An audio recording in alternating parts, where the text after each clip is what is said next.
Hardy Fiber Cement Siding handles conditions that can cause damage to vinyl. From fire to hail, Hardy Siding stands tall through it all, helping trade professionals look their best when they recommend Hardy Siding and Trim.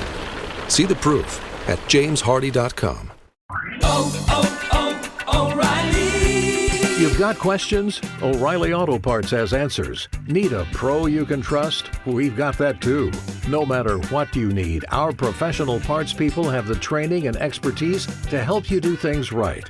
Deep automotive knowledge. Just one part that makes O'Reilly stand apart. The professional parts people. O'Reilly Auto Parts.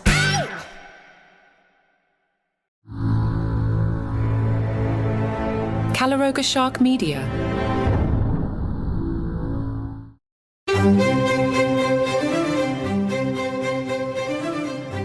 Hello and welcome to Palace Intrigue. I am your host, Mark Francis.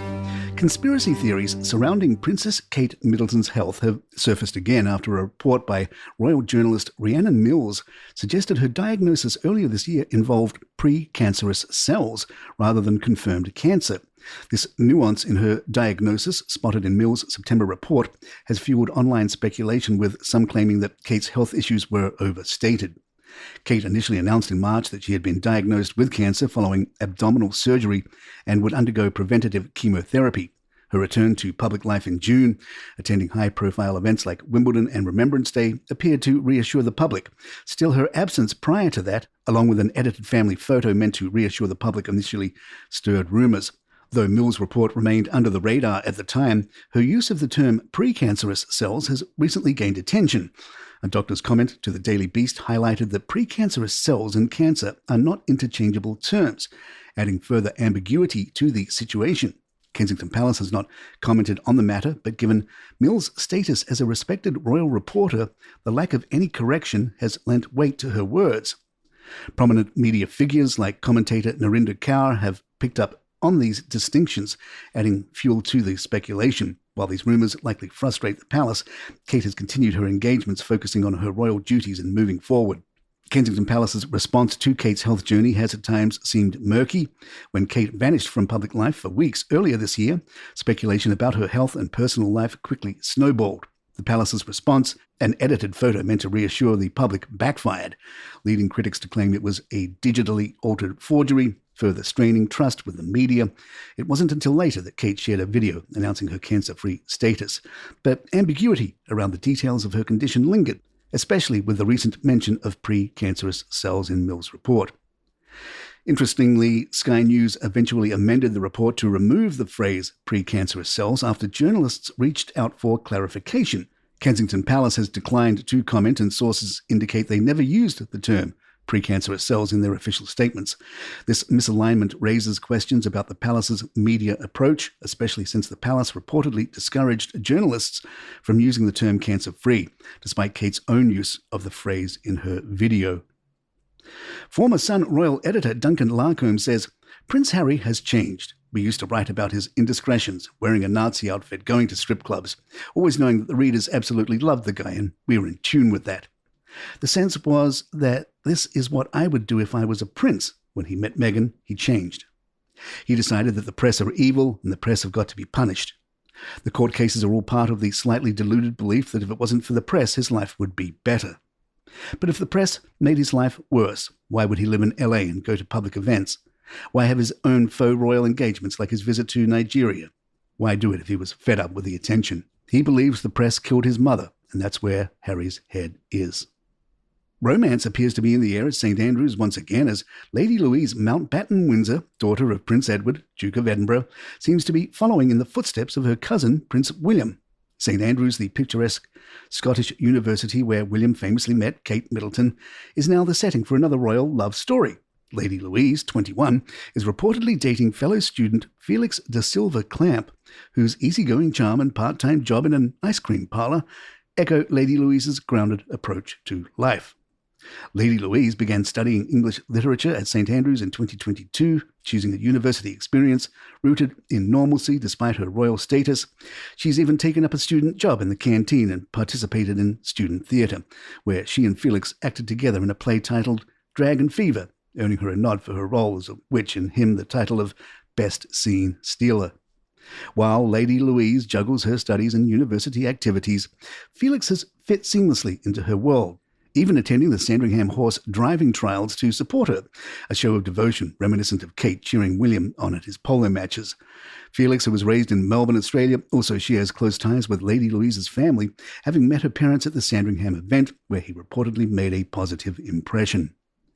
In addition to her studies, Lady Louise is dedicated to various causes, such as participating in the Duke of Edinburgh's award, and has even been considered for future roles in law, diplomacy, or the military, as she builds her own legacy supported by a charming partner.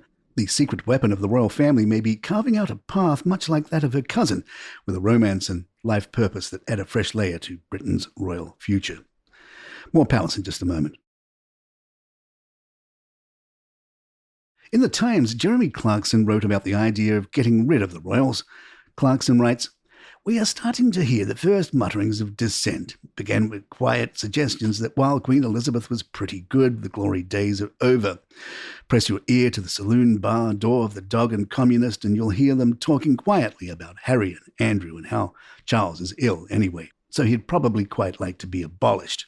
On their recent royal tour of Australia, we heard very little about the flag-waving crowds or the bravery of Charlie Boy for being there at all, and quite a lot about that ridiculous woman who stood up and made loud noises about reparations. And then someone worked out that King Charles owns a car park in London. A small thing. You'd hear that and turn the page, but it turned out he is also charging the NHS £11.4 million over 15 years to store their ambulances in it. I'm not sure why the NHS needs to store its ambulances for 15 years, but that's not the point. When news of this reached the king of the lefties, the LBC presenter James O'Brien, he looked so pained I thought the king had run amok in a church with a sword. I truly love James. He's the funniest man on the internet because he always acts like he truly can't understand why the whole world doesn't share his views. And the car park really set him off, more even than Boris and Donald and Brexit. Certainly it's going to become his next thing, and then it'll get picked up by a station with some listeners, and then, before you know it, crowds with pitchforks will be heading down to the mall. Obviously, we need to nip this one in the bud, so maybe now is a good time to wonder what would happen if the king was no longer our head of state. We'd need an elected president instead, and that rarely works out. I mean, look at America. They've just been asked to choose between a madman and a mad woman. What would be our choices, though? You might imagine that in a popular vote, the winner would be a lollipop lady who'd done well on the Mirror's Pride of Britain Awards, or a tearful runner-up on the X Factor. And, for sure, both things are a possibility. And there you have it. If you'd like to email us, our address is thepalaceintrigue@gmail.com. Please follow us on Spotify, Apple, or the app of your choice, and write us a review or leave some stars if you're enjoying the show. Don't forget you can get this show commercial-free along with hundreds of others from Calaroga Shark Media. All the details are in the show notes, and you can get shows like 5 Minutes of Gratitude with your daily affirmation and some feel-good stories. It's perfect for this Thanksgiving season. Check out 5 Minutes of Gratitude wherever you get your podcasts. I'm Mark Francis. My thanks to John McDermott. This is Palace Intrigue, and good times.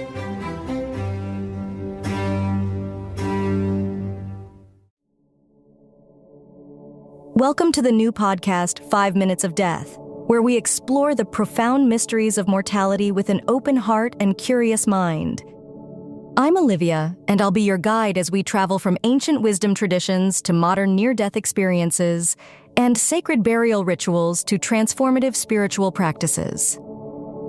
We're diving deep into humanity's greatest contemplation. Think conversations about death have to be heavy? Think again.